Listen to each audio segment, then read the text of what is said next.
नमस्कार, मैं हूं पवन त्यागी।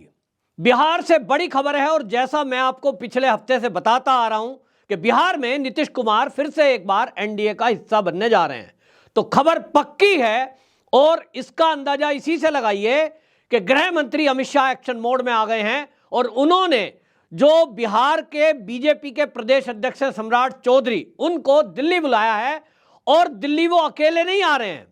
केसी त्यागी जो कि नीतीश कुमार के खासम खास हैं और राजनीतिक सलाहकार हैं, उनको बुलाया गया है दिल्ली। और जैसा मैंने आपको पहले बताया था कि अभी जब ही थोड़े दिन पहले जब राष्ट्रीय कार्यकारिणी का परिवर्तन नीतीश कुमार ने किया, उसमें जिस तरह से केसी त्यागी को राजनीतिक सलाहकार और राष्ट्रीय प्रवक्ता की पोस्ट पर रखा, वो तभी पता लग रहा था कि यही वो व्यक्ति होंगे जो बीच की कड़ी का काम करेंगे। और आप अगर मेरी वीडियो लगातार देखते हैं तो मैंने आपको बताया था कि केसी त्यागी ही वो व्यक्ति हैं जिनकी मोदी जी से भी निकटता है, अमित शाह जी से भी निकटता है, जेपी नड्डा से भी निकटता है।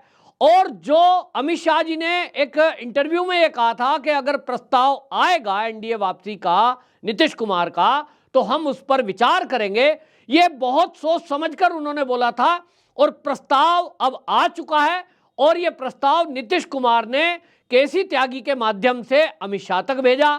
अमित शाह, मोदी और जेपी नड्डा, इन तीनों लोगों की मीटिंग हुई और उस मीटिंग के बाद यह फाइनल हुआ है कि भारतीय जनता पार्टी अपनी कंडीशन पर ही नीतीश कुमार की वापसी कराने जा रही है। जैसा कि पहले से मैं बता रहा हूं कि कंडीशन भाजपा की तरफ से यह रखी गई कि बीजेपी का सीएम बनेगा। इस पर यह कहा जा रहा है कि नीतीश कुमार तैयार नहीं हुए और नीतीश कुमार ने कहा कि देखिए, लोग हमको पलटू राम कहते हैं, पलटू राम कहेंगे, और इसीलिए कोई ऐसा बीच की चीज निकाली जाए जिससे सांप भी मर जाए और लाठी भी ना टूटे वाली बात हो जाए। अब ये क्या हो सकता है? तो आप जानते हैं, जब मैं पहले बता चुका हूं कि ये भी हो सकता है। एक तो ये हो सकता है कि सीधा सीधा नीतीश कुमार भारतीय जनता पार्टी का सीएम बना दें, अपना पद से इस्तीफा दे दें। दूसरा ये हो सकता है कि वो विधानसभा भंग करने को कहें और एक 2024 लोकसभा चुनाव विधानसभा के साथ हो जाए।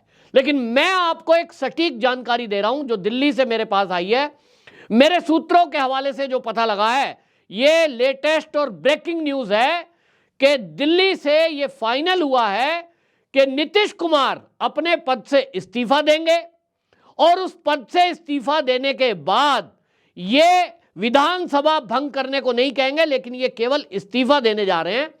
उसके बाद भारतीय जनता पार्टी यह दावा करेगी कि हम सरकार बनाने में सक्षम हैं और उसका सपोर्ट करेगी जेडीयू। ये तय हो चुका है, यानी मुख्यमंत्री भारतीय जनता पार्टी का बनने जा रहा है।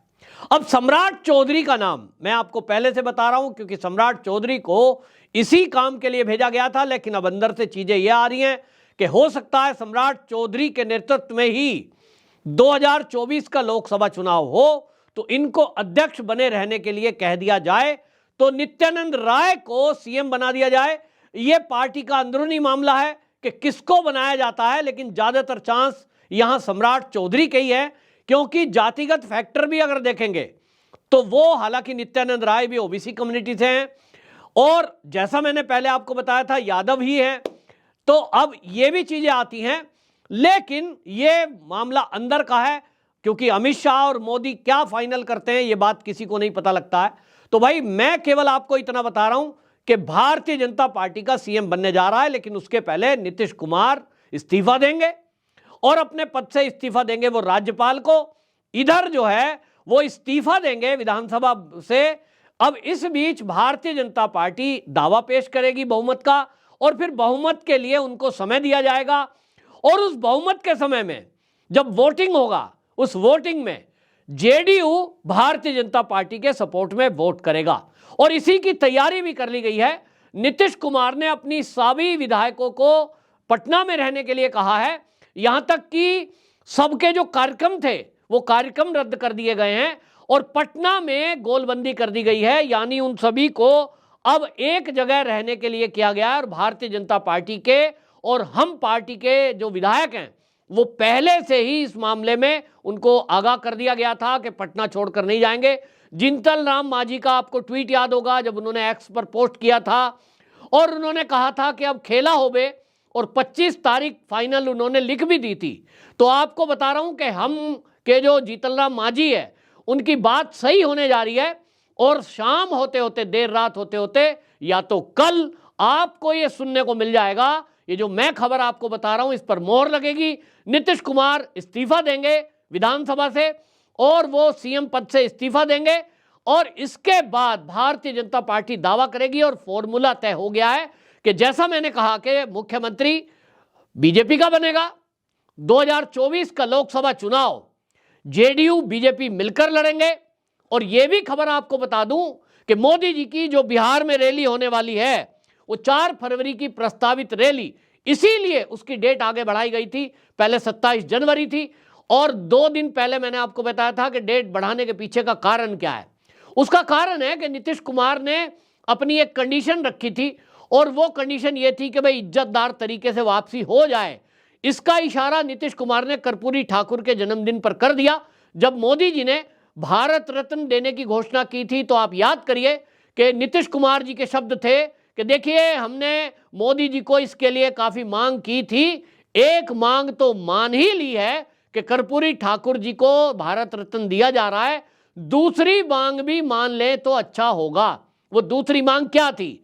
दूसरी मांग थी बिहार को विशेष राज्य का दर्जा देना, या बिहार को विशेष पैकेज देना। अब यह है, अब इसमें मेरे पास जो खबर आ रही है कि मोदी जी जो 4 फरवरी की मीटिंग होने वाली है बिहार के अंदर, उसमें विशेष पैकेज की घोषणा करने वाले हैं। विशेष पैकेज की घोषणा बिहार को लेकर के करेंगे। तो वो जो घोषणा होगी, उस घोषणा में हजारों करोड़ रुपए की परियोजनाओं की घोषणा होगी, और बिहार का कायाकल्प करने के लिए यह विशेष पैकेज दिया जाएगा। अभी राम जन्मभूमि के प्राण प्रतिष्ठा के बाद जिस तरह का माहौल बना है, कोई पार्टी जो भारतीय जनता पार्टी का कभी हिस्सा रही है या आज है, वो कतई ये मूर्खता नहीं करेगी कि बीजेपी को छोड़कर अकेला उन दलों के साथ लड़े जो राम मंदिर के विरोधी रहे हैं। तो ये माहौल नीतीश कुमार ने अच्छे से भांपा है कि बिहार के अंदर जिस तरह का माहौल पैदा हुआ, पूरा बिहार राम में पैदा हो गया। इसको उनको समझ में आ गया कि मोदी जी के चेहरे पर कम मेहनत में आप 16 की 16 फिर से लोकसभा की सीटें जीत सकते हैं, और अगर आप बीजेपी से अलग होकर लालू के साथ लड़ते हैं तो वहां चेहरे पर होगा सोनिया गांधी, लालू यादव। क्या होगा? मात्र 1 से 2 सीटें उन्हें मिलनी है, और उस 1-2 सीटों में भी जीतेंगे कि नहीं इसकी कोई गारंटी नहीं है। यानी जीत की गारंटी मोदी के साथ आने से है। नीतीश कुमार ये समझ गए, और उनके जो सांसद थे उन्होंने अल्टीमेटम दे दिया था कि या तो इस बात का फैसला कर लो, नहीं तो 4 फरवरी की मोदी जी की जो रैली होने वाली है, इन सांसदों ने मन बना लिया था। 16 में से मेरे पास जो खबर है कि 12 सांसद ऐसे थे जिन्होंने ये तय कर लिया कि वो मोदी जी की रैली में हर हाल में जाएंगे, भारतीय जनता पार्टी में शामिल हो जाएंगे। अगर नीतीश ने इसके पहले फैसला नहीं लिया तो नीतीश कुमार के पास दूसरा कोई ऑप्शन बचा नहीं था कि उनके सांसद तब चले जाएं। विधायक भी 70% विधायक बीजेपी के साथ जाने में, यानी गठबंधन के साथ जाने में वो अपना प्रेशर बना रहे थे। 30% केवल सांसद विधायक ऐसे हैं जो ये चाह रहे थे कि जो बीजेपी के साथ नहीं जाएं, हम लालू जी के साथ चले जाएं। लेकिन अब लालू प्रसाद यादव की भी कंडीशन वो बची नहीं है। और एक बड़ी खबर मेरे पास और बिहार से है, और वो ये कि लगभग 10 एमएलए जो कांग्रेस के हैं वो भी नीतीश कुमार के पक्ष में हैं, यानी नीतीश कुमार के साथ मिलने को तैयार हैं। तो भारत जोड़ो यात्रा में जब राहुल गांधी उस यात्रा को करते हुए बिहार में एंट्री करेंगे, तब तक बिहार में कांग्रेस का सफाया हो चुका होगा। और ये ही एक तरह से आपको बता दूं, राहुल गांधी का एनडीए की तरफ से स्वागत करने की तैयारी चल रही है। यानी सीएम भी तब तक बीजेपी का बन जाएगा, और तब तक कांग्रेस का सुपड़ा साफ बिहार में होने वाला है। 2024 के लोकसभा चुनाव में फिर से आपको एक बार एनडीए भारी बहुमत के साथ 40 में से 39 नहीं तो इस बार 40 की 40 सीटें जीतने का लक्ष्य भारतीय जनता पार्टी ने रखा है।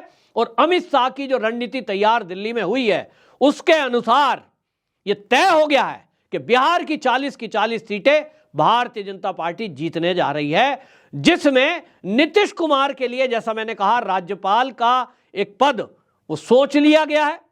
उस पर बात हो गई है, यानी नीतीश कुमार अब बिहार की एक्टिव पॉलिटिक्स से दूर होंगे और वहां जो है डिप्टी सीएम के रूप में बिहार का खास जो उनके खासम खास हैं जेडीयू पार्टी के, वो डिप्टी सीएम के रूप में आपको देखने को मिल सकते हैं।